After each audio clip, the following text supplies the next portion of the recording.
Hi, this is Dr. Shinjini and I welcome you to the part 2 of the Lockdown Lecture series. And our today's continuation topic is rectum, a discussion on mesentery, mesorectum, the fascial anatomy in relationship to disease and surgery.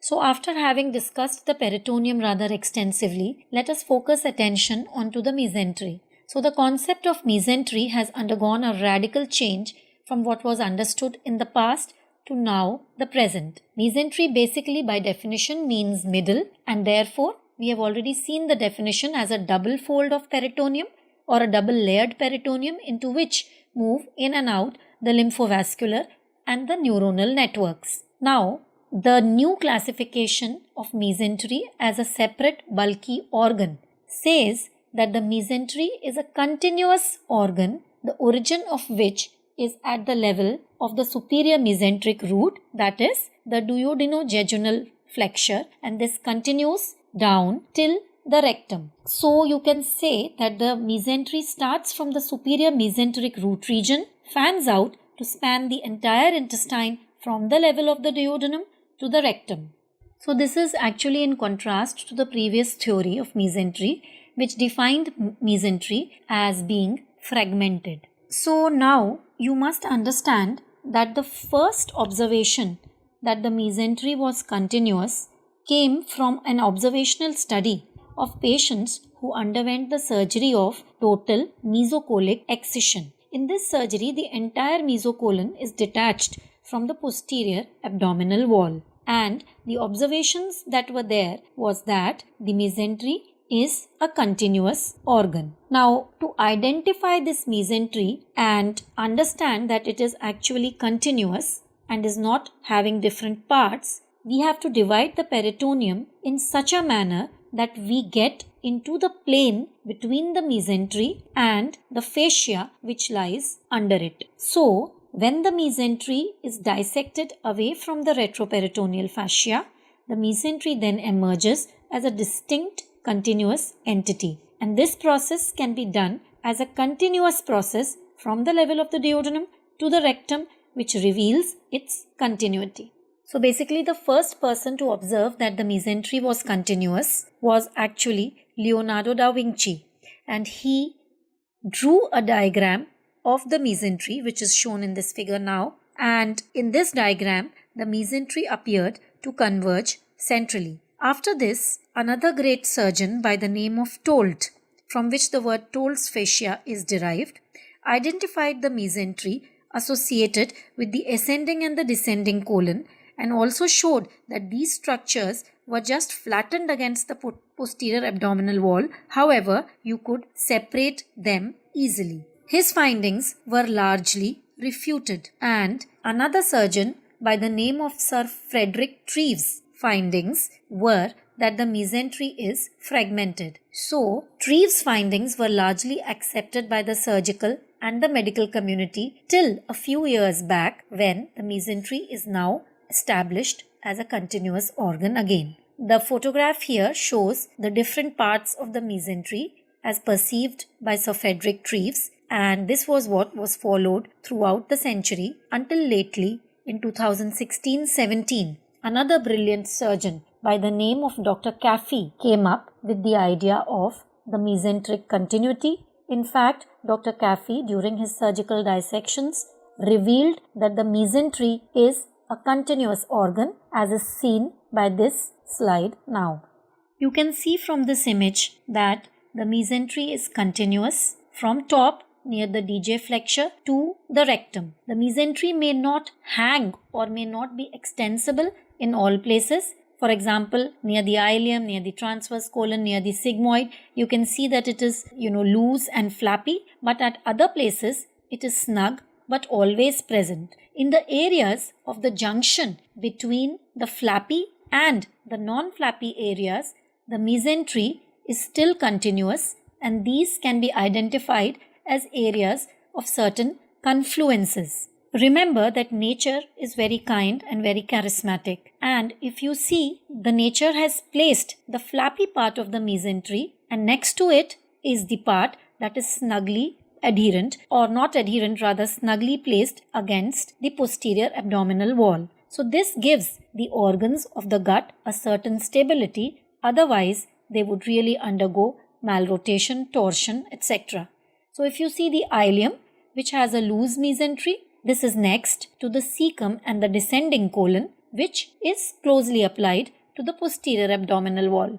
Then again alternating with it is the mesentery of the transverse colon, which is again flappy, and then following it is the mesentery of the descending colon, which is also snugly applied to the posterior abdominal wall. Following this again is the sigmoid, flappy, then followed by the rectum which is again closely applied. So this is an amazing configuration that is seen.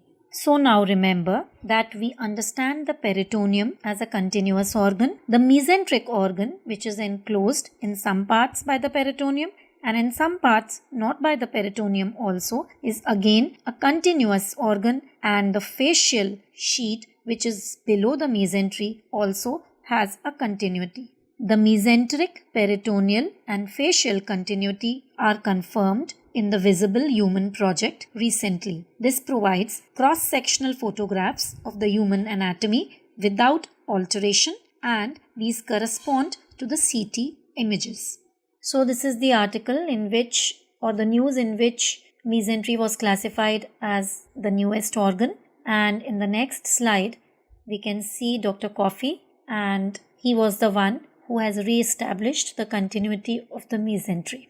So before we embark on the discussion back to the rectum, that is about the mesorectum, let me clarify to you that the mesenteric organ is postulated to have a number of functions. As I already told you, one of the major functions is supportive, and it allows the intestines or the entire gut tube to be packed inside a confined space in a very elegant manner. It also allows the intestines to slide against each other, and the supportive function prevents events like torsion, malrotation, etc. In fact, you can notice that sometimes when there are abnormalities of rotation, or sometimes in some congenital anomalies, then these conditions of the intestines are prone to acute events like torsion and rotation. The mesentery will also help in intestinal transit of its contents, and apart from this, the mesentery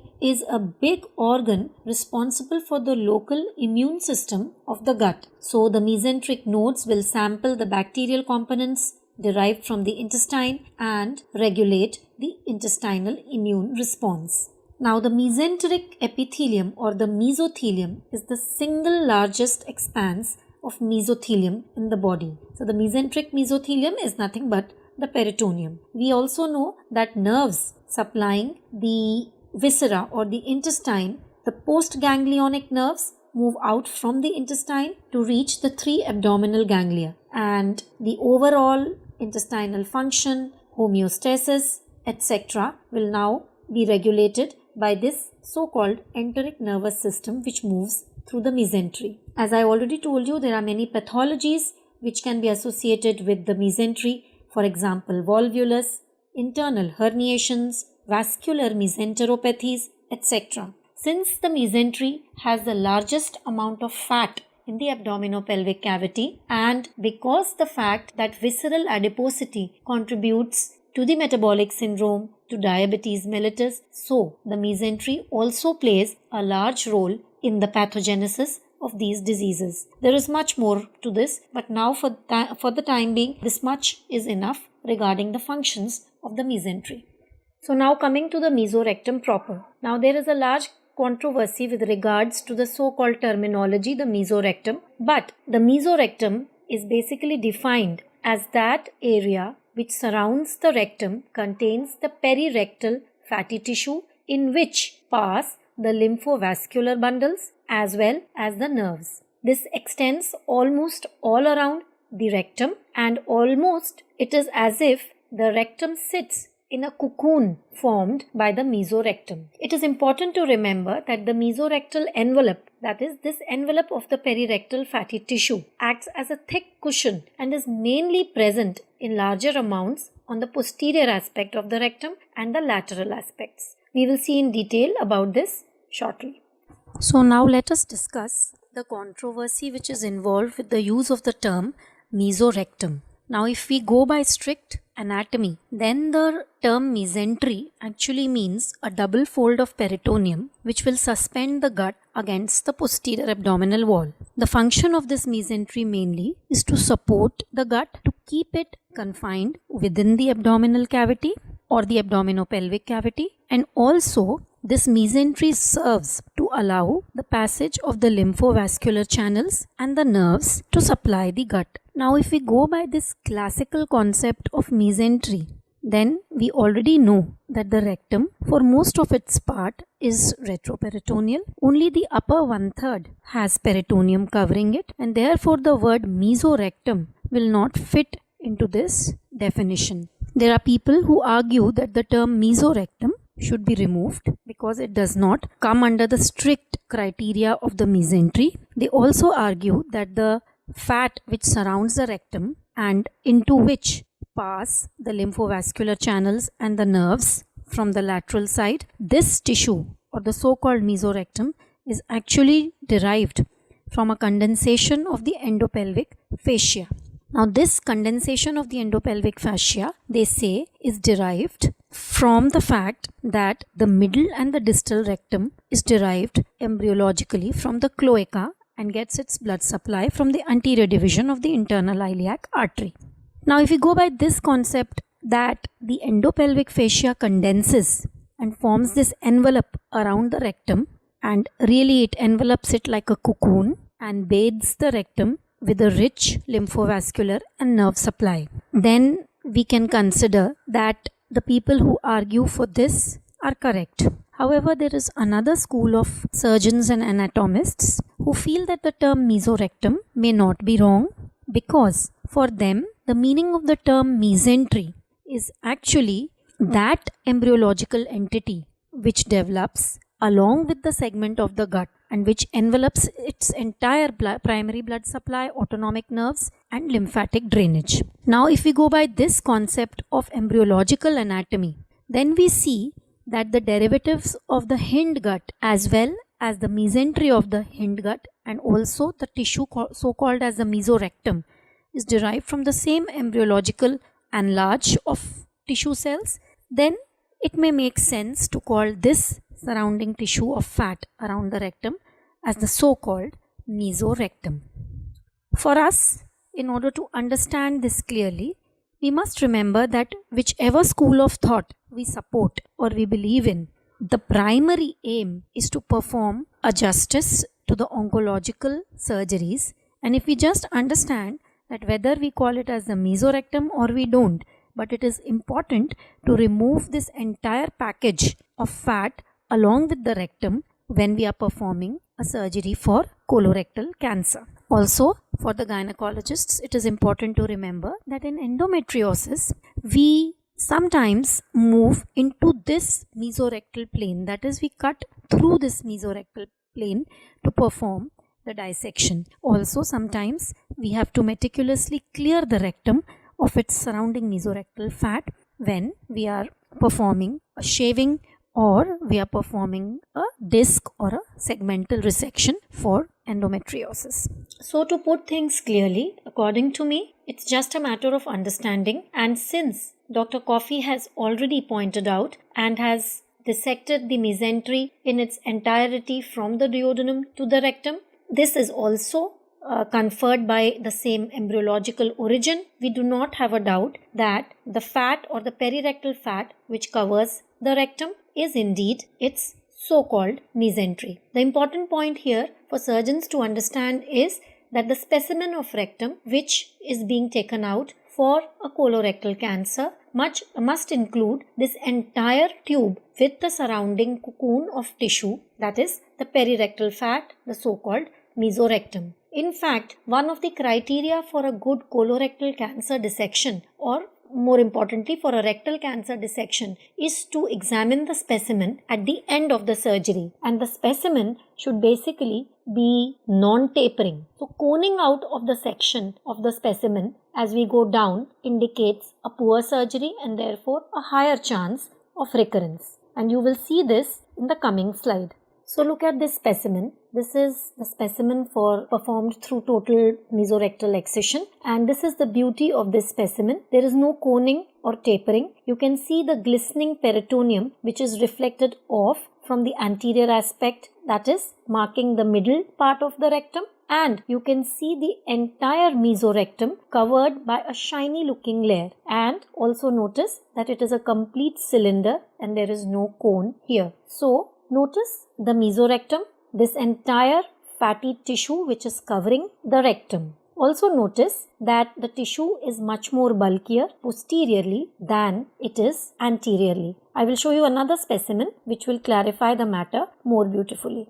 Coming to this specimen obtained via total mesorectal excision. Now it is very important to look at the first image, which is the anterior surface. The blue line there shows the reflection of the peritoneum, and below the blue line you see the infraperitoneal part of the rectum. So the blue line basically marks the level of the mid-rectum. Okay, now if you see the part below the blue line, you see the thick fatty package that is surrounding the rectum, and this is actually the mesorectum. Looking at the right side of the image, the posterior aspect, notice the dashed blue line. Now the posterior aspect is retroperitoneal from a much higher level. So a very small part of the posterior aspect has that glistening peritoneal covering, while major part is just covered by the anterior peritoneum. So the infraperitoneal part from a posterior aspect is also seen to be covered by this thick layer of perirectal fat, and if you look at this thick layer of perirectal fat, this also has a slight glistening appearance in a good specimen. So when the plane of dissection is correct and you go outside this perirectal fascia for dissection, it leaves a slight glistening look to the specimen, and this is the hallmark of a good surgery. Another hallmark of a good surgery is that the specimen should look like a cylinder. So this is a very beautiful specimen, and if there was a beauty contest for specimens, this would indeed be crowned as the Miss World. So this is a very simplified diagram of the mesorectum and its surrounding tissues. So the rectum is enclosed by perirectal fatty tissue, the so-called mesentery or the mesorectum, which is shown by the thick yellow line in this image. Just outside the mesorectum or the perirectal fatty tissue, we have a layer of loose areolar tissue, or you can actually say there are layers of loose areolar tissue. This is known as the mesorectal fascia. Now, the mesorectal fascia in its upper part, that is, which is hugging the mesorectum, is known as the fascia propria of the rectum. So in this layer we have to do the dissection so that the entire mesorectal envelope is included in the specimen. The nerves run in between the fascial layers of this mesorectal fascia, and the nerves are shown by the two green rounded dots there, and the nerves will divide this loose fascia into two layers, an upper layer and a lower layer. When we are performing a total mesorectal resection for CA rectum and we are trying to be nerve sparing in order to conserve the function well, then we go in the above layer, that is, the nerve plane is in the middle and we dissect just above the nerve plane, dissecting the nerves below. Now below this nerve plane is another loose layer of fascia, and this is known as the presacral fascia. Below this presacral fascia we have the veins which are overlying the sacral bone. Now once that we have understood the concept of the mesorectum and that the dissection for CA rectum is done outside the mesorectum but above the nerve plane, and this is therefore described as the holy plane of Heald. So Dr. Bill Heald, who is one of the fathers of colorectal surgery, had described this plane in order to continue with the dissection for CA rectum to prevent recurrences. So basically the holy plane is that layer of the mesorectal fascia which lies just outside the mesorectum above the nerves, and therefore this plane is easily dissectable and should be taken during surgery. So in this large fascial layer which was seen above, we have to go towards the innermost dissectable plane. By this I mean that we have to just dissect outside the fascia propria. So the fascia propria gives the rectum or the mesorectum a shining appearance. After this, we will see the concept of the Valdeus fascia and the Denonvillus fascia. So basically, Valdeus fascia, the term Valdeus fascia is... Now look at this sagittal section. This is a beautiful illustration of the different fascial layers of the rectum. You see the rectum proper. This is surrounded by a light pink thick layer, which is the mesorectum. The inner blue line is the first part of the mesorectal fascia, which is known as the rectal proper fascia or the fascia propria of the rectum. This is the layer which is included in the specimen for dissection. We operate just outside this layer so that this layer along with the mesorectum goes into the specimen. Now the nerve plane will run outside this layer and so the nerves get spared. Now if you see the thick mesorectal fascia, which is actually number of layers of loose tissue, you will realize that at the level of vertebrae S3, S4, there is a thickening of fascia there which connects the pre-sacral fascia to the rectal proper fascia. And this septum-like thickening at the level of S2, S3 or S4, depending upon subject to subject, is known as the rectosacral fascia or the Valdeus fascia. Now what is the importance of this septum-like fascia that is present here? When we are doing a retrorectal dissection, we often come across this fascia at the level of S2, S3 or S4 vertebra. And here, if we try to do blunt dissection, then because of the strong attachment of this fascia, the veins which are lying just below the presacral space may get avulsed, and once the sacral veins start bleeding, it can cause a heavy hemorrhage. So the idea is, when this fascia is encountered during dissection, one should perform a careful but sharp dissection at this level to be able to preserve the veins and get a clear view. Once you cut through the Valdeus septum or the Valdeus facial layer,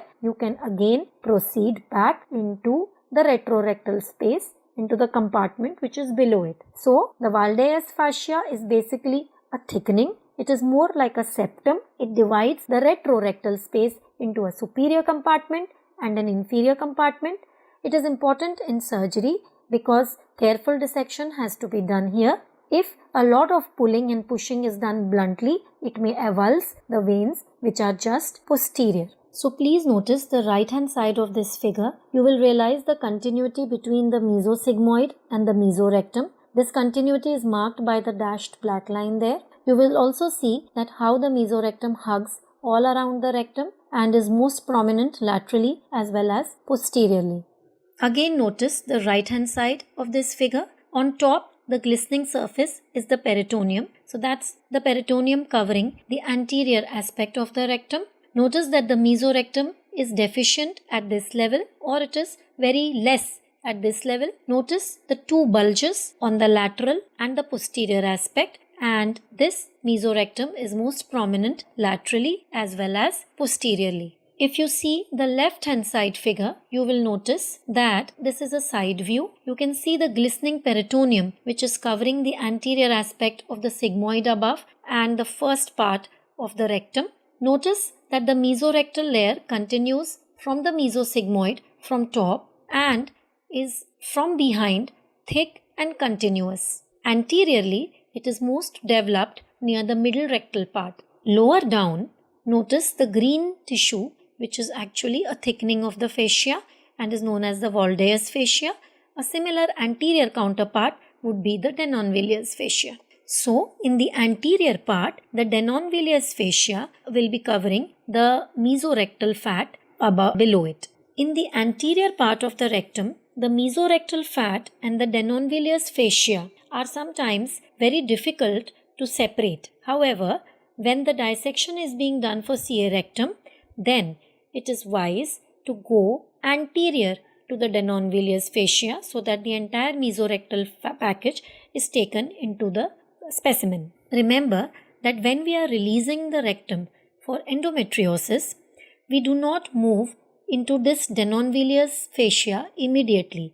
We have to cut through the disease, through the mesorectal fat which is often impregnated by the disease, and then reach to a supple part of the denonvillous fascia beyond the disease. So, to summarize, the concept of mesorectum stands correct because it pertains to the ontogenetic anatomy well. The hindgut and its mesentery both entirely belong to the same compartment. The mesorectum term is important in surgery because the surgeons have learned over the years to recognize this as a whole package which should be taken in surgery, and it also signifies that we take the entire rich lymphovascular basin supplying the rectum and therefore remove the lymph nodes properly. The mesorectum is therefore an integral part of the oncological package in the tumor margin excision. So a quick overview of the rectum. From this MRI you will see in the left part of the figure you can see a small horseshoe shaped hypoechoic line which is drawn again on the right side and marked with red. So this hypoechoic area basically is just outside the anterior part of the mesorectum and corresponds to the denonvillous fascia. You can see the mesorectum in the lower two figures, and the mesorectum has been entirely circled by the red line on the lower right part of the figure. Notice that at this level of transection, the mesorectum is poorly developed anteriorly, however, it is well developed otherwise laterally and posteriorly. Notice this slide of MRI and you can actually see the tumor infiltration, the hypoechoic irregular mass that is seen from the inner wall of the rectum, and you can see that in this particular case the entire mesorectum has been invaded by the tumor. So now let us come to the vascular supply of the rectum. Now the rectum is basically supplied by three vessels, and as I have already told you, these are the superior rectal artery, the middle rectal artery and the inferior rectal artery, and we will be discussing each one by one. The inferior mesenteric artery arises from the abdominal aorta at the level of L3 vertebra. You can see from this figure that it arises from the left lateral border of the aorta, and this vessel, once it gets arised, it generally shows a slight leftward curve in its downwards movement. And once the inferior mesenteric artery crosses the left common iliac artery, after that it is arbitrarily designated as the superior rectal artery. In its course, it will also give the left colic artery and 2 to 3 sigmoidal branches, which are already seen in this present figure. Now, if you look at the origin of the inferior mesenteric artery, there are some points that you should remember. So, this artery arises approximately 4 centimeters above the aortic bifurcation. If you see the distance of the inferior mesenteric artery from the superior mesenteric artery, this is around 6 to 7 centimeters. The superior mesenteric artery arises at L1 vertebrae level, and so do the renal arteries. Now, the relationship of the inferior mesenteric artery is there to the third part of the duodenum, and often the third part of the duodenum kind of slightly envelopes it from the anterior aspect. So when the surgeons are performing a high ligation of the IMA, sometimes they need to push the duodenum towards the superior or to the right side. Now, when the IMA crosses the left common iliac artery and is then designated as the superior rectal artery, then you will see at this level it is also related to the root of the sigmoid mesocolon, and the left ureter at this point is also close to it.